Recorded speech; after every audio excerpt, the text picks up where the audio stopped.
खड्ड्यांबाबत महापालिका यंत्रणेला अखेर जाग आली आहे। काल रात्री आणि आज सुट्टीच्या दिवशी देखील रस्त्यांवरील खड्डे बुजवण्याचं काम युद्धपातळीवर हाती घेण्यात आलंय। बीएमसीचे रस्ते विभागाचे मुख्य अभियंते संजय दराडे या कामावर लक्ष ठेवून आहेत।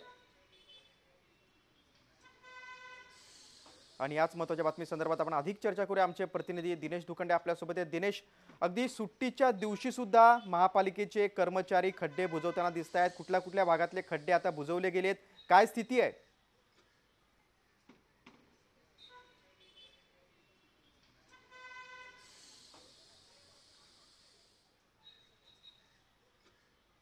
मनसे आणि पालिका अभियंत्यांमध्ये दरम्यान वाद सुद्धा झालाय। मात्र आज सुट्टीच्या दिवशी देखील खड्डे बुजवण्याचं काम युद्धपातळीवर सुरू आहे।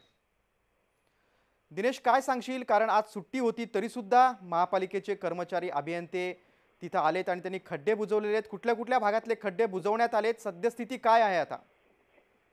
हो, नक्कीच मुंबई महापालिकेच्या अभियंता विभागाचं कौतुक करावं की त्याचं आश्चर्य वाटावं अशीच परिस्थिती आहे। कारण आज सुट्टीच्या दिवशीही आणि काल मध्यरात्रीपासून अभियंता विभागाने रस्ते अभियंता विभागाने मुंबईतल्या रस्त्यांवरचे खड्डे बुजवण्याच्या कामाला युद्धपातळीवर सुरुवात केली आहे।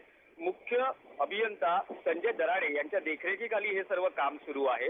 आणि सर्वात महत्त्वाचं, हा मनसेच्या आंदोलनाच्या दबावामुळे हे सर्व होत आहे की गेल्या 3 दिवसांपासून मुंबईतला पाऊस उघडलेला आहे, त्यामुळे हे होत आहे।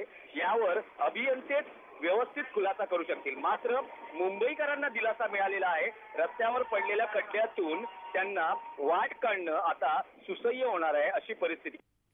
नक्कीच दिनेश, मात्र दिनेश यांच्याशी आमचा संपर्क तुटलेला। मात्र हीच जर तत्परता पालिकेच्या अभियंत्यांनी कर्मचाऱ्यांनी अगोदर दाखवली असती तर नक्कीच मुंबईकर खुश झाले असते। झी 24 तास रहा एक पाऊल पुढे।